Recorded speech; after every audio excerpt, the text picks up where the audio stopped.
Meet Narita Shinri, a proud and eccentric young man who transfers into an academy for superpowered humans, meeting 5 beautiful girls at the apex in terms of power and grace. But alas, this quirky, rose-colored slice of life is not what Narita's story was all about. For this is a tale of revenge, in which an avenger seeks to fulfill his oath bathed in blood. Hi, my name is August, and I want to help you find something great to read and experience. And today, we are going to be raising the curtains on this grand stage of vengeance, as our pompous main character seeks to eliminate the traitors who've destroyed everything precious to him. But while a heart is necessary to get close to his targets and carry out his executions, it might also be his fatal weakness. The perfect revenge plot is the main attraction of Hello Lady, because in my opinion, the steps leading up to this point are not nearly as interesting without the madman seeking to put a bullet in his enemy's head as the main character nonetheless. Narita Shinri is a man dedicated to his mission. Infiltrating a secret school, he targets 4 individuals to bear the full force of his rage. The problem is that he's facing off against the entire academy, filled with 100 other superpowered humans, maids, and Kiryu from Yakuza. Hiding his bloodlust, he goes to school as a normal, albeit eccentric young man. Although I do think eccentric is a bit underrated for how overwhelmingly pompous and egotistical he is. 高尚な理念だ。疑いなく美しいものであると認めよう。ただ、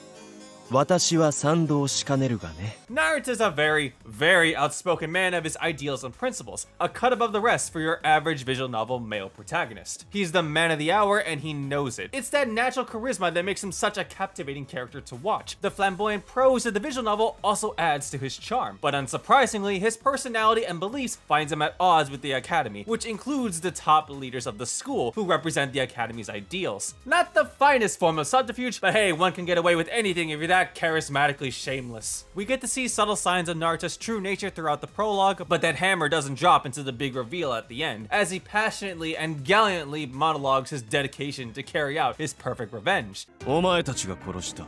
お前たち4人が裏切って皆殺しにした。この身は亡霊だ。 However, that does require getting close to the girls, which unfortunately, or fortunately, leads to unexpected results. For the only thing in between him and their hearts are their breasts, ironically weakening his own heart in the process. Throughout the common route, Narita gets closer to the other girls, offering them his unfiltered praise of their bodies, which results in unsurprisingly angry reactions. The proud, boob-loving dedication disguised as sexual harassment doesn't help either, a noticeable blemish on Hello Lady as a whole. Narita's grand attitude is expected, being a self-proclaimed boob connoisseur, but the amount of sexual harassment was enough 5 times over. It's eye-raising the first time around, but then it gets tiresome really quickly. The worst of it happens to Tamao and Saku, given their assertive personalities, and how it transitions from serious heart-to-heart moments to your typical ecchi rom-com dialogue is upsettingly jarring. Speaking of, let's talk about our fiery red-haired ponytailed girl ready to sock it to the shameless pervert Tamao. For such a delinquent force of nature, this particular one hides an easily embarrassed maiden inside. It seems Hello Lady decided to double down because for how much of a headstrong person Tamao is, she makes up for it in her girlish mode. All thanks to Narita being the perfect rebellious guy to establish dominance in more ways than one. Now there is a recommended route order to Hello Lady, and Tamao's route should be the first one you should take. Hello Lady gives us an introductory lesson to the darker underbelly of the academy, as if the whole place doesn't already smell blatantly nefarious already. This world is imperfect.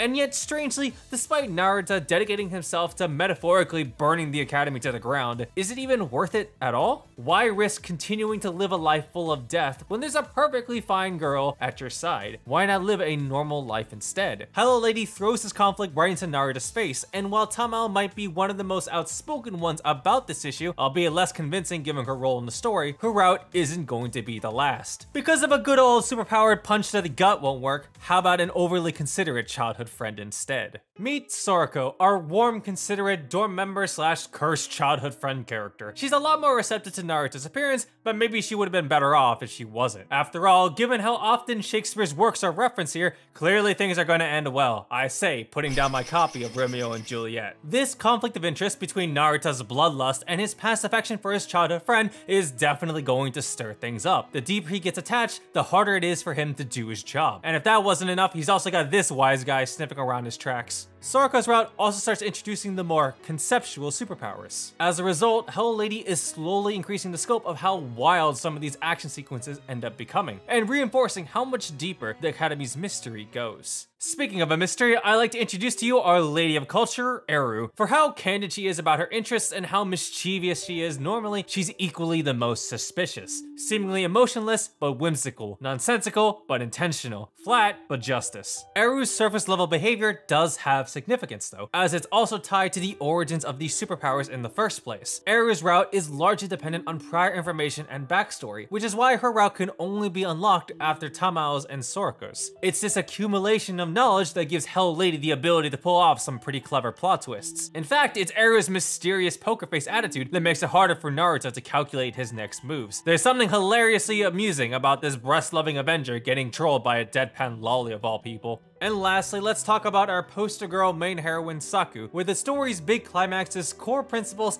and thought-provoking philosophies are relayed here. The Academy raises these superpowered humans to lead mankind, to break through the vices of individuals and become pioneers for human evolution. Of course, this is a grand ideal, but not everybody sees the same way, even Narita. In fact, it's those superpowered humans that are viewed in scorn because of their abilities, practically monsters in their eyes. Everyone from the Academy suffers from this treatment, and they've been given a place to stay here at the Academy. So no matter how nefarious the Academy may be, This world is it's still a safe haven from the world that views them as threats. We enter into this gray area where it really is just a battle of ideals. All that matters is just whose will is stronger. Enter in Saku Otanashi, the top role model of the Academy's ideals and the strongest one out of all of them. She firmly believes in the Academy's ideals, often butting heads with Naruto, and I mean a lot. But what happens when she finally realizes what the Academy's been hiding from her? It's how Saku deals with and attempts to overcome these harsh truths that makes her my favorite character in Hello Lady. Being voiced by Haruka Sora is also an added bonus too. And that's the main story of Hello Lady. But there's still more to the visual novel, including 2 additional heroines and the true route, which is yeah, not that great. There's no denying that Hello Lady can go wild with its crazy fight scenes and abstract superpowers, but Hello Lady's true route is where I draw the line in terms of power fantasy bullshit. Not only do I not know what the hell is going on chronologically in this route, there's inconsistent motivations, abrupt plot reveals, and don't get me started on the superpower evolutions. The true route dives deeper into the motivations of particular characters, including a new character introduced in Saku's route that really did not need to be added, but getting to that point is like watching a half-dead, crippled Naruto punch through a ribcage with a broken arm. It doesn't make any sense, but they're going to force it through anyway. To quickly address the production, the visuals look nice and crisp, with lots of great lighting and coloring, but the best displays are in its action sequences, mixing in a lot of cut-in transitions and visual effects, as a superpower action visual novel should have. Another noteworthy feature is its soundtrack, fitting the noble atmosphere in its casual tracks, but then grandly sounding off during its dramatic songs, worthy of Narita's majestic stage of his revenge play. But my favorite songs are actually Hello Lady's melancholy yet hopeful melodies, as they add significant weight to its most meaningful scenes. In conclusion, Hello Lady is very much a pompous, flamboyant tale of revenge. In a strange way, it's like if Shakespeare wrote a full-blown opera and then tapped into his power fantasy urges, filled with abstract superpowers, evil organizations, and lots of explosions. With Narita in the spotlight and his grandiose voice leading the way, Hello Lady is at its best when these characters confront these contradictory and morally gray situations. Emotional high points like these are its most meaningful parts, but when it's not dedicating time to develop these characters, the story is at its weakest, placing itself too far on either side of the spectrum, off-putting slice-of-life aspects